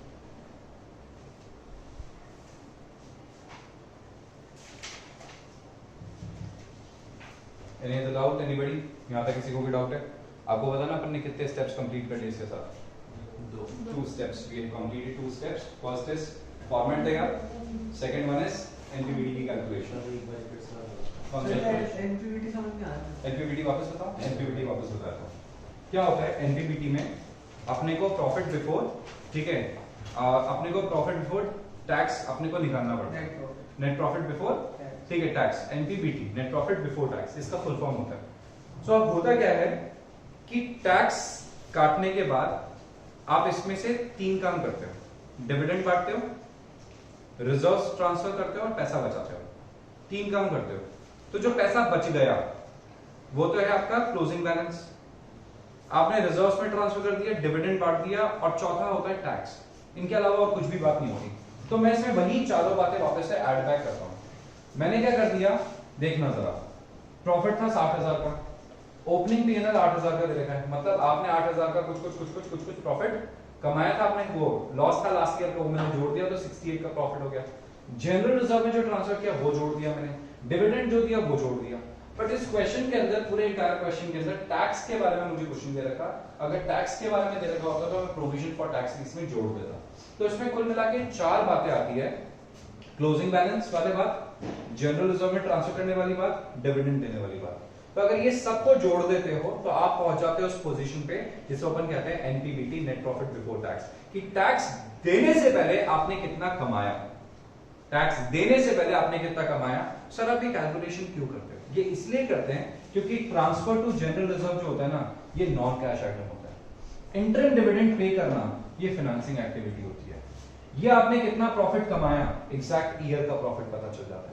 टैक्स जो पे करते हैं वो उसमें जोड़ देते हैं और यहां से ऑपरेटिंग एक्टिविटी से टैक्स पे करते हैं। सो एग्जैक्टली आपने प्रॉफिट बिफोर टैक्स कितना कमाया वो पता लगा के हम यहाँ पे बाकी के एडजस्टमेंट्स को असाइन कर देते हैं। मतलब फॉर्म ने 1,12,000 कमाया था, फिर उन्होंने रिजर्व में दे दिया, टैक्स दे दिया, और रिजर्व दे दिया, डिविडेंड बांट दिया, जनरल रिजर्व में बांट दिया, लॉस हटा दिया, तो कुल मिला के आखिरी में इसके पास 60,000 बचे थे। हाँ, फर्म के पास। तो आखिरी में जो 60 बचे, ये आफ्टर टैक्स, आफ्टर डिविडेंड, सब कुछ के बाद ये फाइनल बचा हुआ प्रॉफिट है। तो बचा हुआ नहीं चाहिए, मुझे चाहिए प्रॉफिट बिफोर टैक्स। तो उसके लिए मुझे थोड़े से एडजस्टमेंट्स करके इसमें जो भी एडजस्टमेंट करने होते हैं, ये तो माइनस था, 8,000 का ये माइनस था, ये लॉस था, इसलिए ऐड बैक हो गया। लॉस था ना, तो आपने 68 कमाया इन शॉर्ट। ओके, जो मैंने अभी आपको लॉजिक बताया था ना इसमें, ये वाला लॉस तो माइनस होता है ना, लॉस माइनस होता है, बट आप लास्ट ईयर लॉस में थे, इस साल आप प्रॉफिट में हो, तो आपने लास्ट ईयर के लॉस को रिकवर करने के लिए ज्यादा कमाया। जैसे एक एग्जांपल देता हूं, आपका बिजनेस है, आप उस बिजनेस के 2 लाख लॉस में चले गए कोविड की ड्यूरेशन में, और इस साल आप दुनिया को बोल रहे हो कि मैंने 10 लाख का प्रॉफिट कमाया, तो 10 लाख का नहीं, आपने 12 लाख कमाया, तब आप 10 लाख पे हो। क्योंकि 2 लाख का जो लास्ट ईयर लॉस था, 2 लाख कमा के उसको जीरो करोगे, फिर 10 लाख और कमाए, तो 12 लाख कमाया आपने। तो यही दिखाना चाहता है कि आपने एग्जैक्टली कमाया कितना है। मैंने एग्जैक्टली कमाया 68 लाख से 68,000, 68,000 का। Okay everybody, you got this? ठीक है, अब आगे देखते हैं अपन adjustment for non cash and non operating items. 1,12,000 मैंने यहाँ पे कंप्लीट कर दिया है, यहाँ पे मेरा काम कंप्लीट हो चुका है, और एनपीबीटी कंप्लीट हो गया। एनपीबीटी में कुछ नहीं बचा। एनपीबीटी कंप्लीट करने का मैंने आपको क्या बता रखा बेटा, कितने पार्ट्स होते हैं इसके? 4। पहला कौन सा?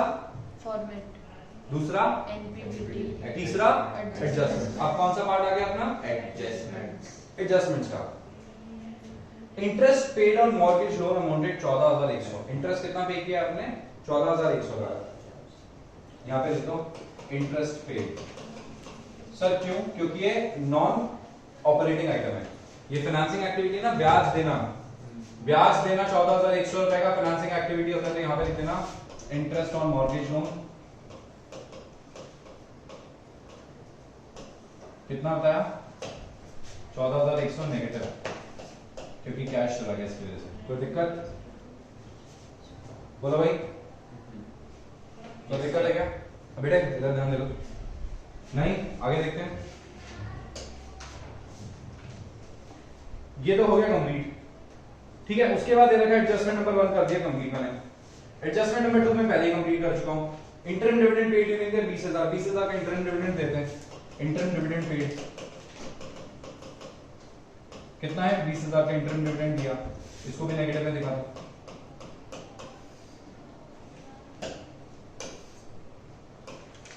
Interim dividend paid 20,000।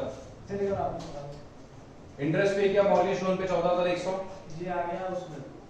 हाँ, ये आ गया इंटरेस्ट पेड 14,100, इंटरेस्ट पेड आ गया 14,100 नेगेटिव। ठीक है, दूसरा क्या दे रखा है interest paid on mortgage loan, तो डिविडेंड पेड आ गया 20,000 नेगेटिव। इंटरेस्ट जो होता है वो फाइनेंसिंग एक्टिविटी होती है ना, तो ये दोनों में क्या है इंटरेस्ट? एडजस्टमेंट है ना, प्रॉफिट में वापस जोड़ दिया और वहां पे दिखा दिया। आपको पता है जब अपन एनपीबीटी कैलकुलेशन करते हैं तो नेट प्रॉफिट बिफोर टैक्स, उस नेट प्रॉफिट में जो इंटरेस्ट होता है ना वो कटा हुआ होता है, इंटरेस्ट माइनस होता है, इंटरेस्ट माइनस करा हुआ है इसलिए उसको ऐड बैक कर दिया, क्योंकि वो इंटरेस्ट जो है वो फाइनेंसिंग का पार्ट है ना कि ठीक है आपने ऑपरेटिंग का, ओके, इसलिए ऐड बैक कर दिया जाता है। आगे लिखा है इसके अंदर मशीनरी कॉस्टिंग 40,000, 40,000 की मशीनरी है जिसपे आज तक एक्यूमुलेटेड डेप्रिसिएशन कितना लग चुका है 18,000, वो सोल्ड फॉर 5,000, कितने में बेच दिया आपने उसे 5,000 में बेच दिया।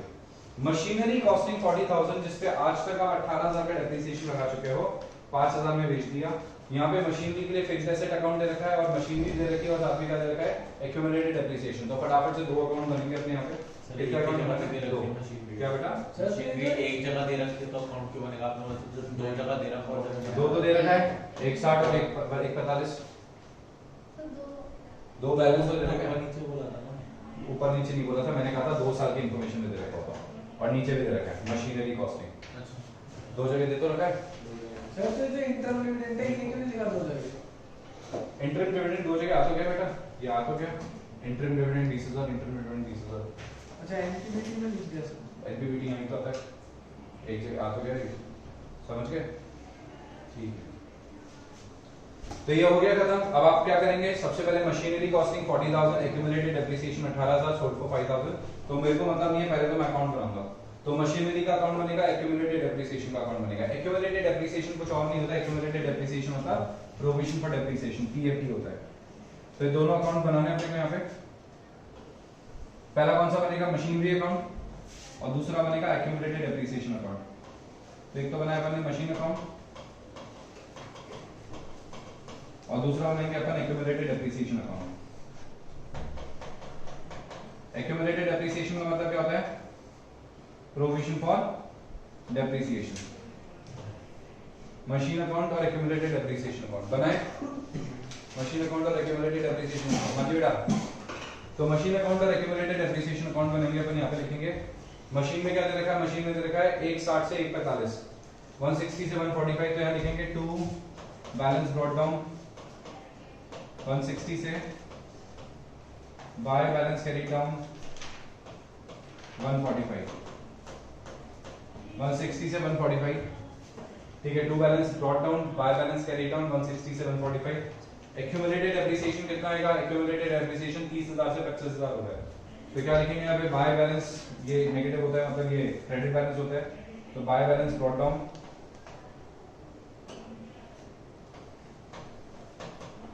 बाय बैलेंस ब्रॉट डाउन कितना है 30,000 और 25,000, 30,000 और टू बैलेंस कैरी डाउन 25,000।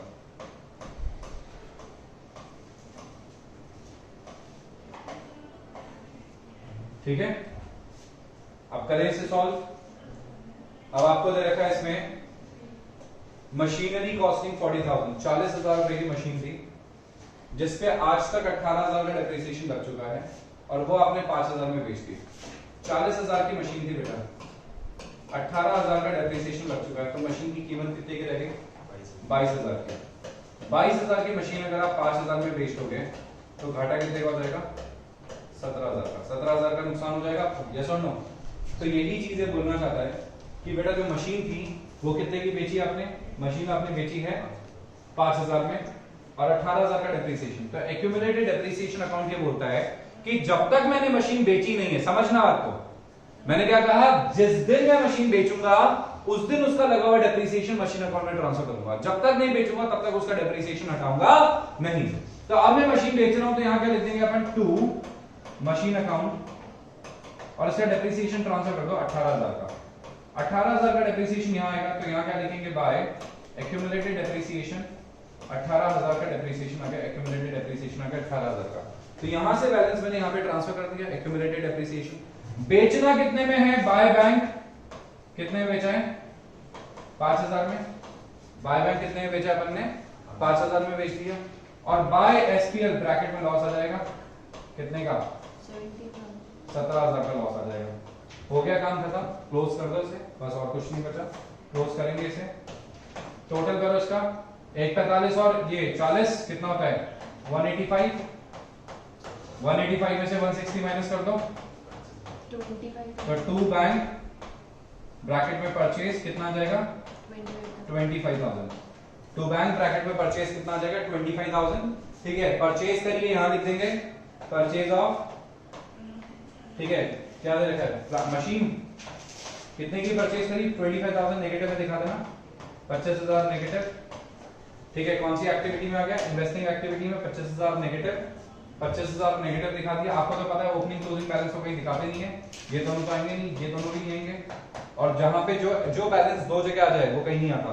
तो 18,000 यहाँ पे भी आ गया, 18,000 यहाँ पे भी आ गया, तो कहीं नहीं आएगा। समझ गए भाई? 18,000 यहाँ पे दिखा दिया, डेबिट में भी दिखा दिया, क्रेडिट में दिखा दिया, खत्म। डेबिट क्रेडिट खत्म, ओपनिंग क्लोजिंग खत्म, ओपनिंग क्लोजिंग खत्म। क्योंकि ओपनिंग क्लोजिंग कहां कहां आ रहे हैं? ओपनिंग क्लोजिंग इस अकाउंट में भी आ गए, ओपनिंग क्लोजिंग साथ में बैलेंस शीट में भी चले गए, तो खत्म।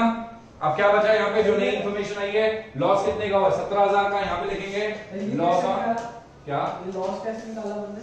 लॉस कैसे निकाला? यहाँ से निकाला। 40 की मशीन थी, ठीक है, 18,000 में आपने क्या कर दिया? 18,000 का डेप्रिसिएशन, 22 की बची, 22 में से 5,000 का डेप्रिसिएशन, 5 में बेची तो 17 का लॉस। ठीक है, यहाँ कितना लिखा है? Loss on sale. Loss on sale कितना है बेटा? 17,000 का लॉस ऑन सेल आ गया। यहाँ पे लिख देंगे लॉस ऑन सेल 17,000 का जोड़ देंगे, क्योंकि वो लॉस ऑन सेल इसका नहीं है। और बेची कितने में? 5,000 में से यहाँ लिखेंगे sale of machine. Sale of machine कितना लिखोगे? सेल ऑफ मशीन पॉजिटिव में लिखना 5,000, 5,000 पॉजिटिव में लिख देना सेल ऑफ मशीन।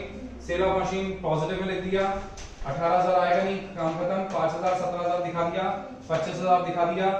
और सुनो, इस साल का डेप्रिसिएशन कितना आएगा? बाय एसपीएल डेप्रिसिएशन कितना आएगा इस साल का? देखना जरा, 25 और 18 कितना होता है?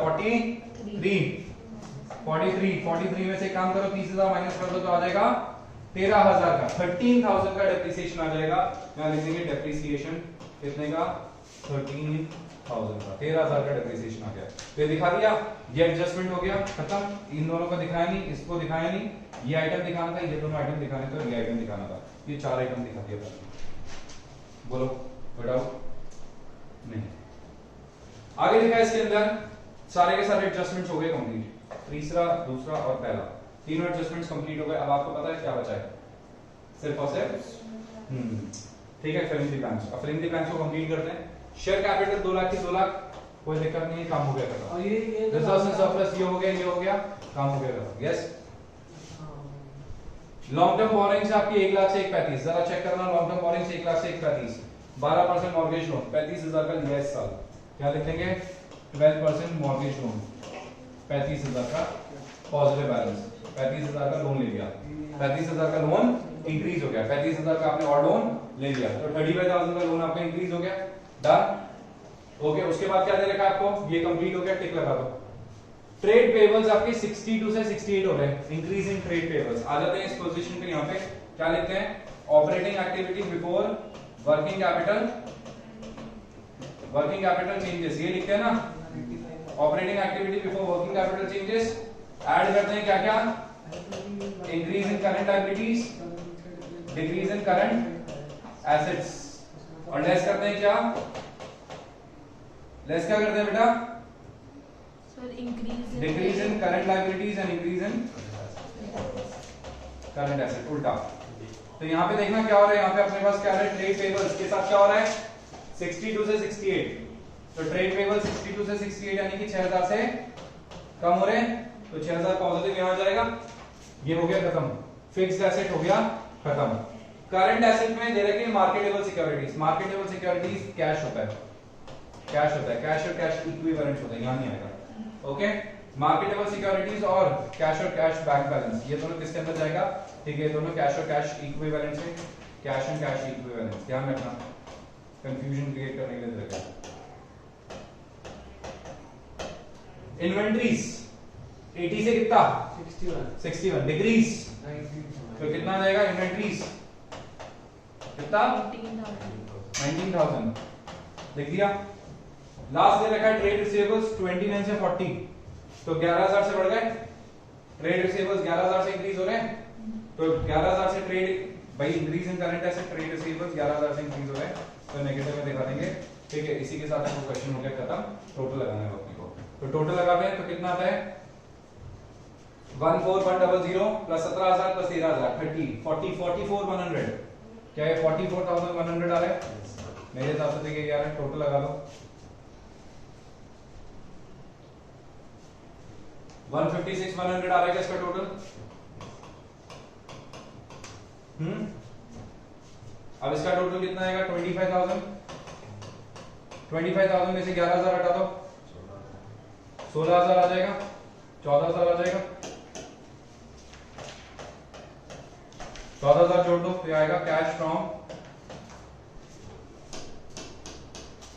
यहां लिखना cash from operating activity before tax paid TP क्या है tax paid trade payables tax paid less tax paid कितना है nil तो क्या आ जाएगा answer cash from operating activity. Cash from operating activity कितना है आपका ठीक है 160 170 160 170 170 100 170 100 क्या आ जाएगा 170 100 खत्म हो गया। ठीक है, और इसमें कितना आएगा इन्वेस्टिंग एक्टिविटी में। इन्वेस्टिंग एक्टिविटी देखना जरा इन्वेस्टिंग एक्टिविटी में कितना आ रहा है इन्वेस्टिंग एक्टिविटी का आ रहा है 20,000 cash used in investing activity कितना 20,000 negative correct. Cash used in investing activity कितना 20,000 नेगेटिव। बोलो भाई कोई दिक्कत है क्या खत्म ये हो गया। कैश यूज्ड इन फाइनेंसिंग एक्टिविटी नहीं आएगा कैश फ्रॉम फाइनेंसिंग एक्टिविटी आएगा तो कैश फ्रॉम फाइनेंसिंग एक्टिविटी देखना कितना आएगा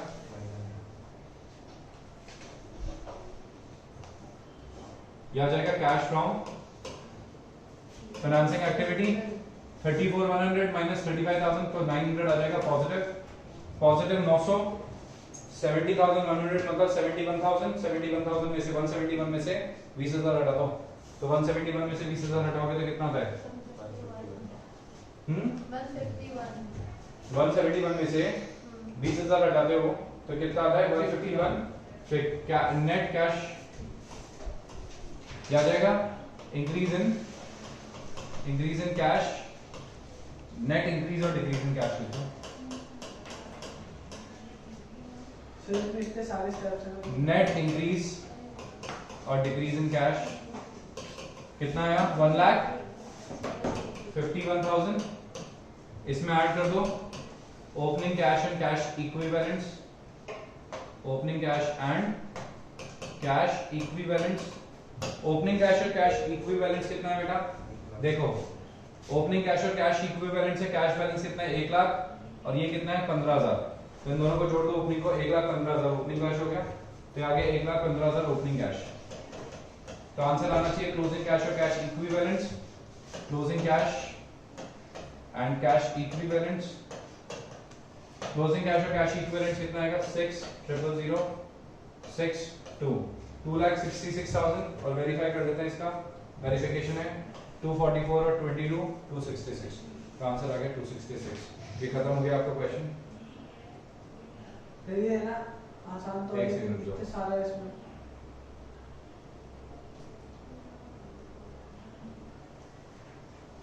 ये कंप्लीट हो गया question get done with this कोई डाउट है तो बोलो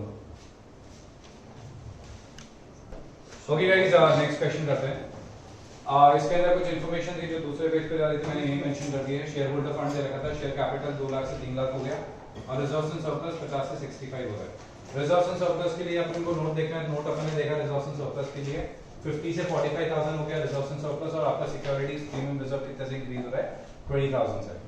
नीचे इसके अलावा इंफॉर्मेशन दे रखी है ट्रेड पेबल्स की अदर करंट लायबिलिटीज की शॉर्ट टर्म प्रोविजंस की short term provision for doubtful debts की ऊपर इंफॉर्मेशन दे रखी है during the year company sold 60% of its original non current investments at a profit of 25% और depreciation provided during the year 35,000। ये अपने को इंफॉर्मेशन दे रखी है क्वेश्चन के अंदर।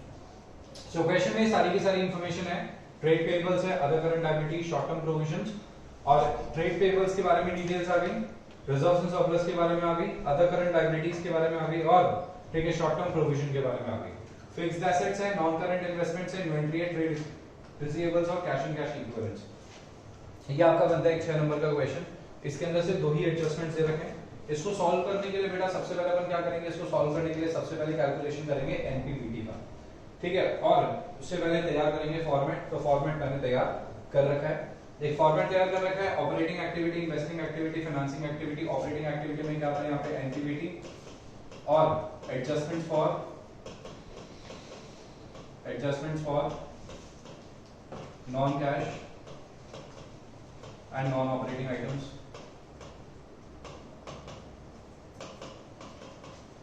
Adjustments for non cash and non operating items आ जाएगा, ठीक है। एनपीबीटी का कैलकुलेशन करेंगे बेटा यहाँ पे,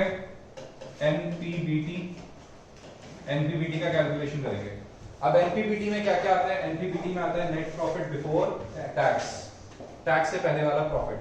अब टैक्स से पहले वाला प्रॉफिट है तो जरा चेक करेंगे यहाँ पे, तो प्रॉफिट एंड लॉस को देखो, और कुछ भी नहीं दिख रहा है यहाँ पे, सिर्फ प्रॉफिट एंड लॉस दिख रहा है।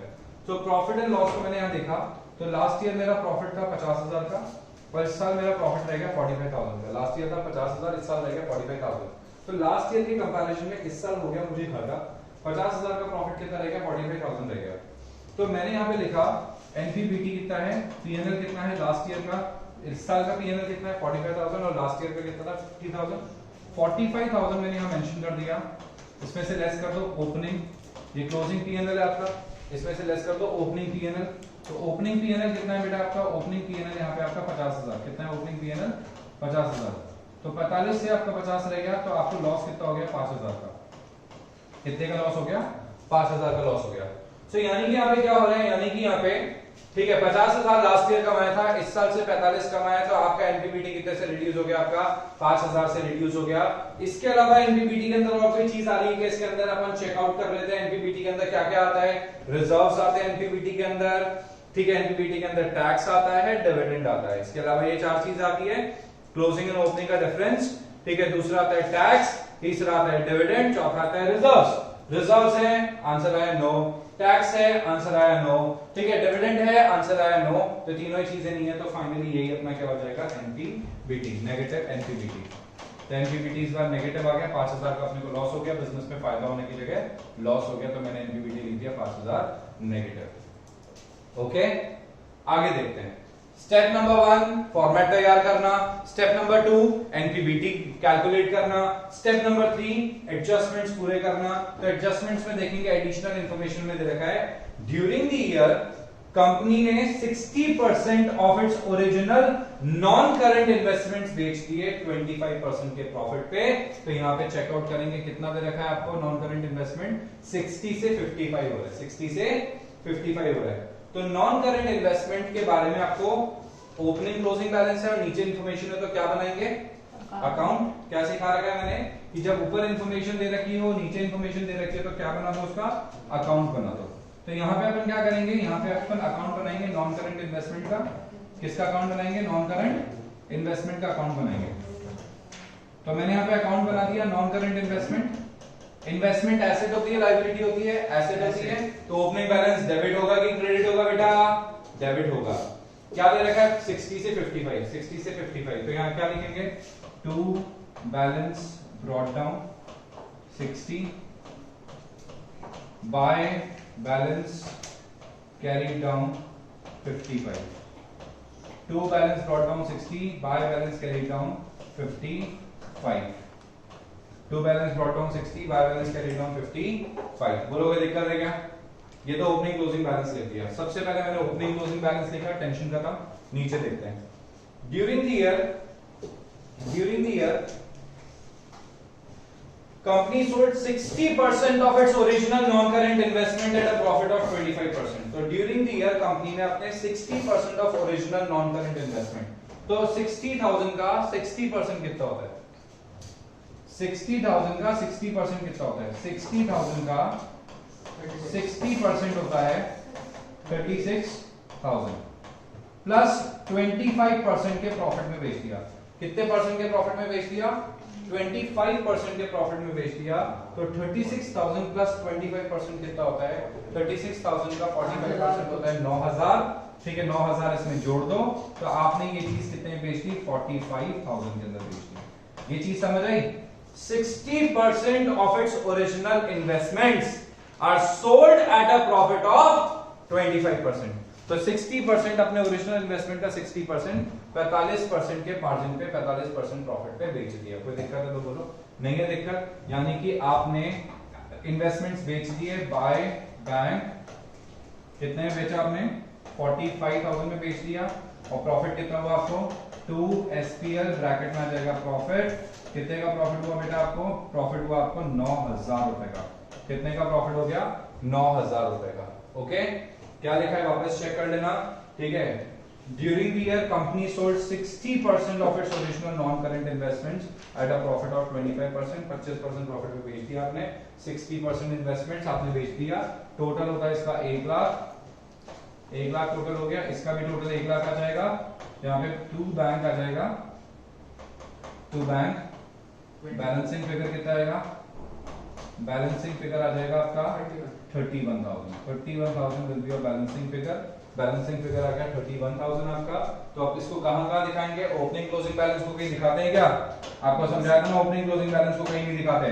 तो ना तो इसको दिखाएंगे ना इसको दिखाएंगे। क्या क्या चीजें दिखाएंगे? 3 चीजें दिखाएंगे। इसके अलावा जो बच गई सारी चीजें। सेल करा 45,000, यहां पे लिखेंगे sale of non current investment. Sale of non current investment कितना?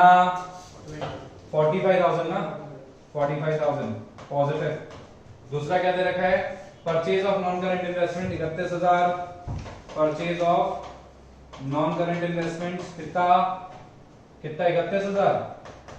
31,000 purchase of non current investment 31,000। और प्रॉफिट कितना हो रहा है? 9,000 का। ठीक है, प्रॉफिट ऑन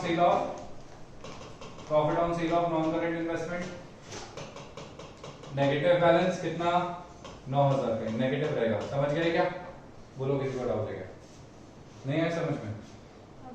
कोई डाउट है? नहीं? ओके फाइन, ये हो गया खत्म। We are done with this. पहला एडजस्टमेंट कंप्लीट कर दिया अपन ने पूरा। नेक्स्ट है depreciation provided during the year 35,000। तो फिक्स्ड एसेट कितनी है? 1,10,000 से 2,25,000 हो रही है। तो ऊपर दो इंफॉर्मेशन, नीचे की इंफॉर्मेशन का अकाउंट बनेगा, हाँ या नहीं? तो अकाउंट बनाएंगे। 1,10 से 2,25 हो रहा है। 1,10 से 2,25 हो रहा है। 1,15 से मेरे को मतलब है नहीं इसमें। ठीक है, किसका अकाउंट बनेगा? डेप्रिसिएशन का नहीं, मशीन अकाउंट। डेप्रिसिएशन का अकाउंट नहीं बनाते, मशीन अकाउंट। मशीन अकाउंट बनाएंगे तो टू बैलेंस ब्रॉट डाउन कितना है? टू बैलेंस बीडी कितना था? 1,10 से 2,25। 1,10 से bye balance carry down 2,25,000।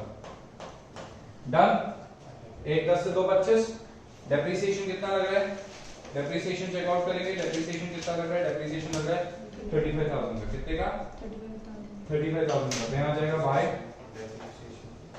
Depreciation, balance कम हो जाएगा 35,000 का। तो टोटल करते कितना हुआ?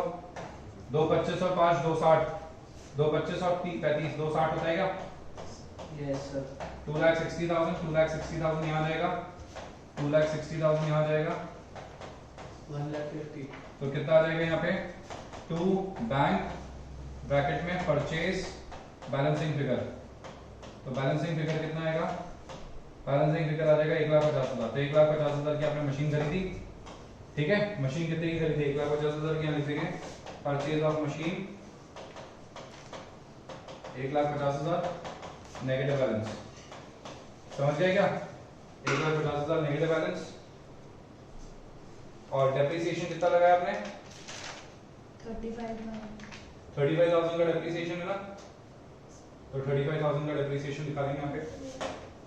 डेप्रिसिएशन कितने का दिखाया? 35,000 का पॉजिटिव बैलेंस। कोई दिक्कत कोई तकलीफ है तो बोलो। नहीं है? आगे समझ में अच्छे से? बोलो भाई जल्दी से। Any doubt anybody? No doubts, आगे मूव करें। Okay fine. एडजस्टमेंट्स हो गए क्या कंप्लीट? ये लो, ये भी कंप्लीट, ये भी complete, both we have completed both things, we have completed both things. Alright, कोई दिक्कत? Adjustment complete. अब क्या है? Filling the blanks. Filling the blanks को कंप्लीट करते हैं। फिलिंग द ब्लैंक्स को कंप्लीट करेंगे तो देखो 2 लाख से कितना हो रहा है? ये 2 लाख से कितना हो गया? 3 लाख। और यहाँ पे सिक्योरिटीज प्रीमियम डैश से कितना हो गया? 20,000। ये बहुत इंपॉर्टेंट बात है, बहुत अच्छे से समझने की बात है। आपने यहाँ पे शेयर इशू करें 1 लाख के 20% प्रीमियम पे, समझ गए? तो 20,000 का प्रीमियम भी तो इंक्रीज हो रहा है। यहाँ पे प्रीमियम कितना है? यहाँ पे 1 लाख के शेयर इशू करे, कुछ दे नहीं रखा, बस ये दे रखा है कि 0 से 20,000 हो गया। तो बेटा दिमाग लगाओ, 20,000 कैसे आएगा? सिक्योरिटीज प्रीमियम कहां से आया? लास्ट ईयर नहीं था, इस साल आ गया। इस साल शेयर इंक्रीज हो गया तो आपने शेयर इशू करे किस पे? प्रीमियम पे। यहाँ लिखेंगे issue of shares, issue of shares at premium. कितना आएगा issue of shares at premium? कितना बताया? 1,20,000। 1,20,000 एट प्रीमियम है ना, 20,000 का प्रीमियम, 1 लाख के शेयर्स। समझ आ गई बात? Complete, we are done with this. Reserves and surplus हो गया। ट्रेड पेबल्स देखेंगे। ट्रेड पेबल्स कितना है? 52 से 15। नीचे देखेंगे ट्रेड पेबल्स के ऊपर सन्ड्री क्रेडिटर्स 52 से कितना हो रहा है? 95। और ये डैश से कितना हो रहा है? 10,000। तो इसके लिए क्या करेंगे? यहाँ पे operating activity before working capital changes, याद है ना? यहाँ पे क्या करते हैं? कुछ चीजें ऐड और कुछ चीजें लेस। फिर क्या आता है? कैश फ्रॉम ऑपरेटिंग एक्टिविटी आएगा। यहाँ पे आता है less tax paid, cash from operating activity before tax paid. यहाँ पे टैक्स पेड है नहीं कुछ, टैक्स पेड आ जाएगा निल। ठीक है, यहाँ पे आ जाएगा cash from operating activity. Okay, cash from investing activity के लिए। तो यहाँ पे क्या करेंगे अपन? थोड़ा सा ऊपर कर देते हैं। हाँ जी, तो क्या दे रखा है? ट्रेड पेबल्स 52 से 15। तो नीचे दे रखा है 52 से 95। तो इंक्रीज हो रहा है ट्रेड पेबल्स, ऊपर जाएगा। यहाँ पे क्या आता है? Increase in current assets, increase in current liabilities and decrease in current assets. और यहाँ क्या आता है? Increase in current assets and decrease in current liabilities. Correct? ऊपर क्या आएगा?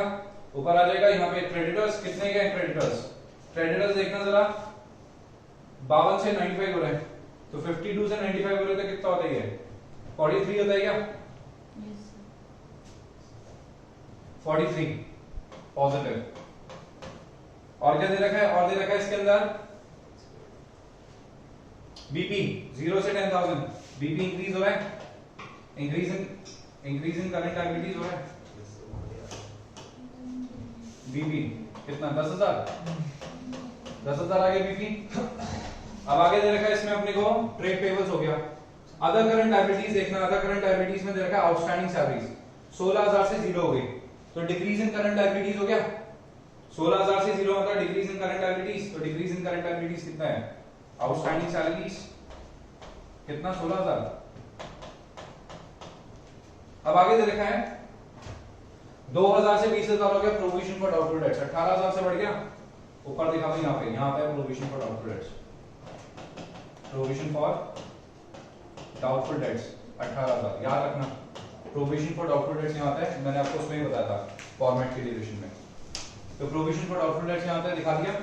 अब नेक्स्ट क्या देखा बेटा? देखो ये हो गया खत्म, ये हो गया खत्म। ठीक है, अब आते हैं अपन, ठीक है, नॉन करंट एसेट्स पे। नॉन करंट एसेट्स में फिक्स्ड एसेट हो गया, ये हो गया। इन्वेंटरी देखो 50 से 26 इंक्रीज हो रही है। 50 से 26 इंक्रीज हो रही है 24,000 से। इन्वेंटरी कितना? 24,000 से। समझ गए?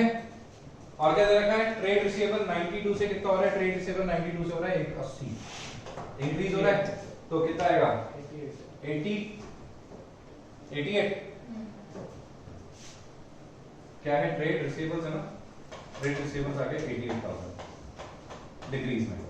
क्वेश्चन खत्म हो गया, सब कुछ आ गया, सारे आइटम्स आ चुके हैं। फिर टोटल करना है, टोटल कर देते हैं इसे। कितना होता है ये? 35 प्लस 18, 35 प्लस 9, 44। 44 यहाँ लिखेंगे, -9 भी तो होगा। कर दिया। 44 में से 5 गए तो 39,000 यहाँ आ गया। ये कितना होता है 43, 10 और 24, 43 प्लस 10 प्लस 24, 43, 53, 53 और 4, 57, 67, 77,000। अब 80 और 6 कितना होता है 94, 94, 104, 104 में से 77 जगह कितना आता है 104 अरे 104 में 77 है। 27 104 में से 77 दे दो 27 27 आ गया पॉजिटिव है नेगेटिव 27 आ गया नेगेटिव। अब 27 माइनस करना 39 में से 27 104 में से 104 तो बड़ा होगा। 104 में से नेगेटिव था ना 104 हाँ नेगेटिव था नीचे वाला ठीक है। अब 39 दिया तो क्या आता है 12,000 फिर 12,000 आ गया ठीक है 12,000 यहाँ आ जाएगा। कैश फ्रॉम ऑपरेटिंग एक्टिविटी 12,000 ठीक है। ये कितना है 1.5 लाख में 1 36 36,000 नेगेटिव नहीं 181 minus 45 136 negative 181 cash used in investing activity 136 negative शायद 136 ये आ रहा है 136 136 अरे यार 1.5 लाख 45 1 लाख 5 1 लाख 5 और 31 136 ठीक है। और इसमें तो कुछ और था ही नहीं 1,20,000 positive cash from financing activity. ये आएगा आपका इस टाइप के क्वेश्चन आएंगे आपके 6 नंबर के ठीक है। अब आएगा नेट इंक्रीज या डिक्रीज इन कैश कितना होता है a प्लस बी प्लस सी। तो ये कितना है 1 20 और 12 कर दो 16,000 1 20 और 12 कर दो 1 32 माइनस 4 1 32 और 1 36 माइनस का 4 तो नेट इंक्रीज है डिक्रीज आ गया। ओपनिंग कैश कितना है जरा देखना 8,000 है 8,000 तो opening cash and cash equivalents कितना है 8,000 तो इसका जाएगा क्लोजिंग कैश कितना आएगा बेटा 4,000 complete complete any doubts no sir